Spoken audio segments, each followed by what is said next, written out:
Hello, welcome back to my channel. Today's video ay magluluto tayo ng tortang talong. Ayan po guys.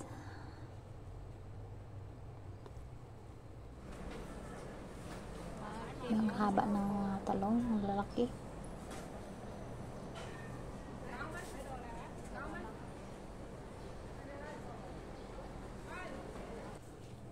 So, bago ang lahat, lutuin muna natin siya ng apoy para mabalatan siya. Ganito po.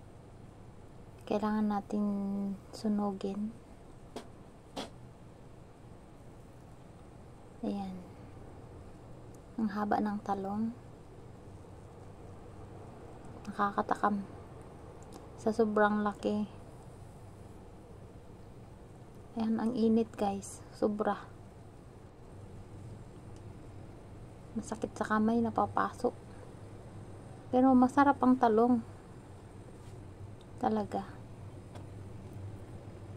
Ayan, malapit na siya masunog lahat.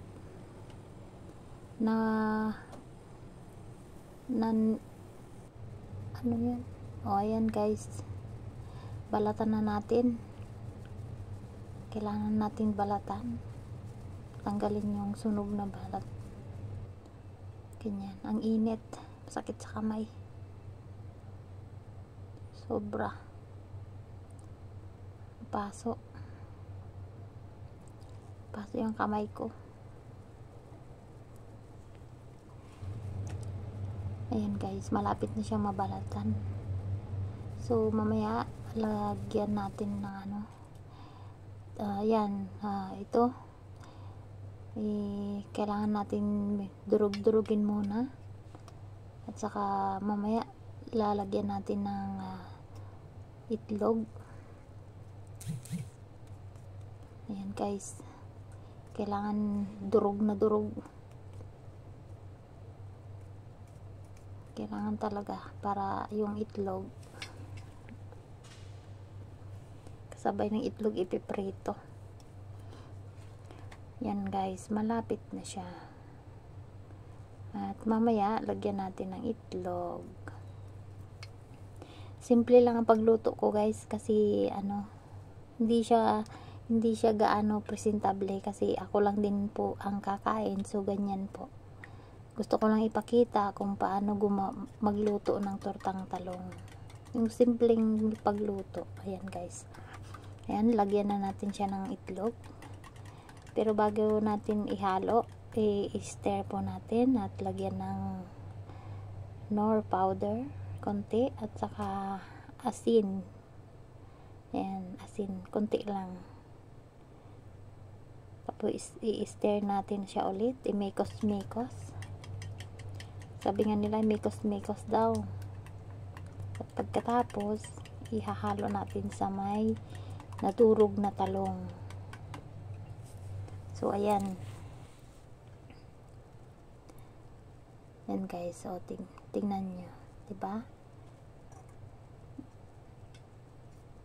Ipiprito ko lang siya sa oil. Wala nang onion saka garlic. Direct oil na lang siya. Ayoko kasi ng sibuyas, hindi ko nilalagyan. Hindi ako mahilig mag-ulam ng sibuyas. Kaya ayan, ganyan na lang. So ayan, ipiprito na natin. Una, lagyan natin ng cooking oil. Painitin yung palayok. Tapos ilalagay natin ang talong na islog na. So ayan guys, kunti lang yung apoy. Huwag malakas ang apoy para hindi siya mabibigla sa pagluto, hindi siya magiging sunog.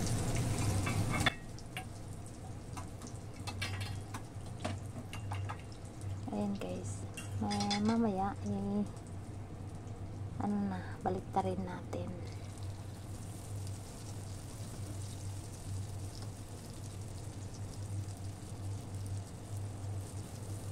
So ayan guys, malapit nang maluto.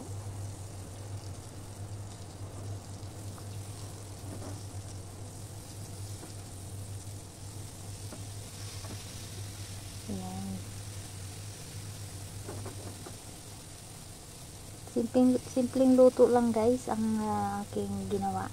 Kasi ako lang din naman ang kakain. So, thank you so much guys sa mga nag-support sa aking videos.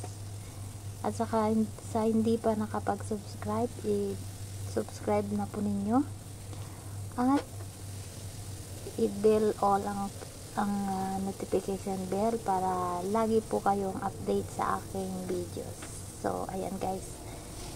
Naluto na siya. At ilalagay na natin mamaya sa serving plate. Ayan. Simple lang ang pagkaluto. Para may ulam lang din naman ako. So, ayan guys. Ilalagay na natin sa serving plate. Ayan. Diba? Ang sarap. Ayan po. So, ayan guys. Maraming salamat sa mga nag-support at nanood sa aking videos. And thank you for watching. God bless everyone. Ayan po. Ayan. Thank you so much. Bye.